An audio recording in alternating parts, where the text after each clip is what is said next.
Imaginez-vous un instant, seul face à vous-même, dans une nuit paisible, quand une question existentielle vous traverse l'esprit. Que advient-il de ceux que nous aimons après leur départ? Est-ce que tout s'arrête là, dans le silence de la tombe?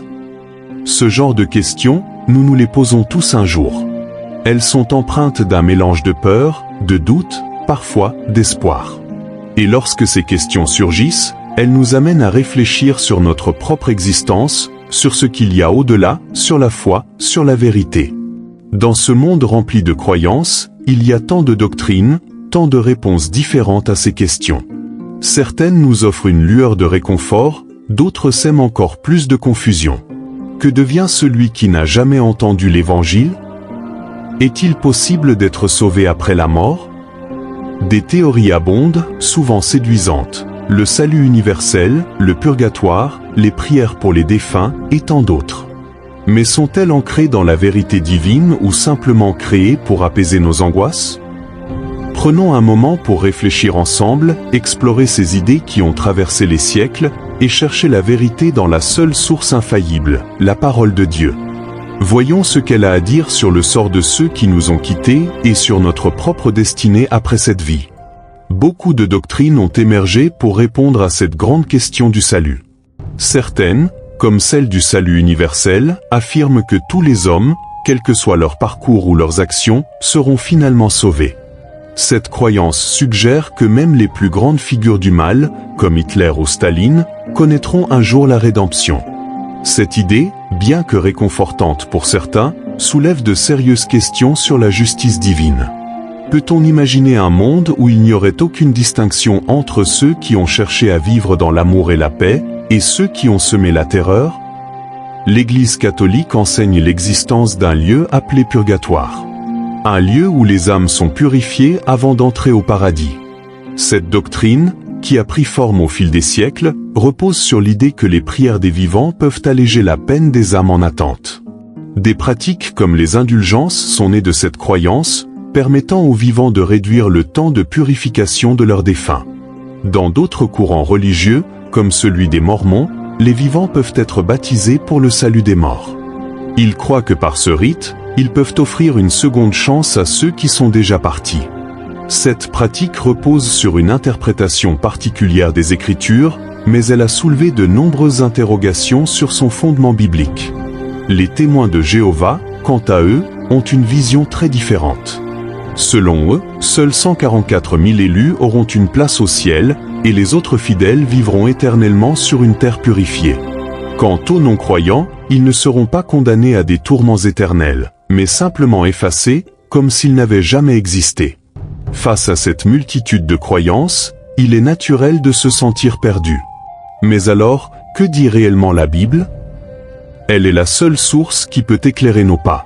Selon les Écritures, il n'y a qu'une seule destinée après la mort, le jugement. Hébreux 9, 27 nous rappelle qu'il est réservé aux hommes de mourir une seule fois, après quoi vient le jugement. Ce verset est d'une clarté absolue. Il n'y a pas de seconde chance, pas de purgatoire ou de baptême par procuration qui puisse changer la sentence divine. Chaque personne sera jugée en fonction de sa vie sur cette terre. Dieu, dans sa grande justice, jugera chacun selon ses actes, ses paroles, et la manière dont il a répondu à son appel. Chaque action, chaque pensée, chaque omission sera prise en compte. Comme le dit Matthieu 12, 36, « Je vous le dis, au jour du jugement, les hommes rendront compte de toute parole vaine qu'ils auront prononcée. Rien ne passera inaperçu devant Dieu. Il est juste, mais il est aussi rigoureux. C'est là que nous comprenons la gravité de la vie que nous menons ici-bas. Chaque jour, chaque décision compte. Nous ne savons ni l'heure ni le jour de notre départ, et il est crucial de vivre en étant prêt pour ce moment où nous serons face à notre Créateur. Pourtant, malgré ces avertissements clairs, nombreux sont ceux qui se laissent séduire par des doctrines qui minimisent l'importance de la vie présente. Ils se confortent dans l'idée qu'ils auront encore du temps après la mort, qu'un prêtre, un proche ou un rituel pourra changer leur destinée éternelle. Mais ces croyances, bien qu'elles puissent sembler apaisantes, sont en contradiction avec la parole divine. Jésus lui-même a enseigné qu'après la mort, vient le jugement. Souvenons-nous de la parabole du riche et de Lazare dans Luc 16, 19 à 31. Après leur mort, le riche souffre dans les tourments, tandis que Lazare est réconforté dans le sein d'Abraham. Le riche implore qu'on envoie quelqu'un prévenir ses frères encore vivants, mais il lui est répondu, « Ils ont Moïse et les prophètes, qu'ils les écoutent. » Cela nous montre que notre temps pour nous repentir et suivre la vérité est ici, dans cette vie. Ainsi, que devons-nous faire? Quelle est la voie à suivre pour assurer notre salut? La réponse est simple et pourtant si profonde, il nous faut vivre selon la volonté de Dieu. Il nous a donné des commandements, des enseignements clairs et une voie à suivre.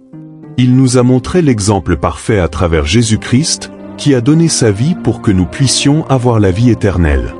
Jean 3, 16 nous rappelle cette promesse. Car Dieu a tant aimé le monde qu'il a donné son Fils unique, afin que quiconque croit en lui ne périsse point, mais qu'il ait la vie éternelle. La foi en Jésus-Christ est la clé du salut. Mais cette foi ne se limite pas à des paroles ou à des rites. Elle se manifeste dans notre manière de vivre, dans l'amour que nous portons aux autres, dans notre obéissance aux commandements de Dieu. Comme le dit Jacques 2, 26, la foi sans les œuvres est morte. Nous devons vivre une foi vivante, active, qui transforme notre quotidien et qui reflète la lumière de Dieu. Il ne s'agit pas seulement de croire en Dieu, mais de le suivre véritablement, de faire de chaque jour une opportunité de grandir dans la foi, d'aimer notre prochain, de faire le bien autour de nous.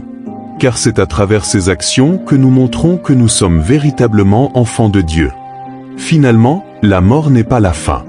Elle est le début d'une nouvelle réalité, une réalité éternelle. Mais cette réalité dépend entièrement de la manière dont nous vivons aujourd'hui. Il est facile de se laisser emporter par les distractions du monde, par les doctrines qui nous disent que nous avons encore du temps, que tout ira bien après la mort. Mais la Bible nous appelle à la vigilance. Jésus nous avertit dans Matthieu 24, 42. « Veillez donc, car vous ne savez pas quel jour votre Seigneur viendra. » Chers amis, nous devons prendre ces paroles à cœur. La vie est un don précieux, et elle est courte. Nous ne savons pas quand notre heure viendra, mais nous savons que le jugement nous attend tous. Il est donc essentiel de vivre chaque jour avec cette vérité en tête. Demandons-nous, comment utilisons-nous le temps que Dieu nous a donné? Est-ce que nous cherchons à faire sa volonté, à aimer comme il nous l'a demandé, à être une lumière dans ce monde? Le salut ne dépend pas des rites, des prières pour les morts ou des doctrines humaines. Il dépend de notre relation avec Dieu, de notre foi en Jésus-Christ et de la manière dont nous vivons cette foi au quotidien. La mort viendra pour chacun de nous, mais ce qui comptera, c'est ce que nous aurons fait de notre vie ici-bas. Alors, vivons avec amour, avec foi, avec justice. Soyons prêts à rencontrer notre Créateur, sachant que chaque acte, chaque parole, chaque décision compte. Et surtout, gardons toujours en tête cette vérité fondamentale. Après la mort, vient le jugement, et seul ce que nous aurons fait ici et maintenant aura un impact éternel. Soyons donc vigilants, réfléchissons à notre vie, et marchons chaque jour avec Dieu. Amen.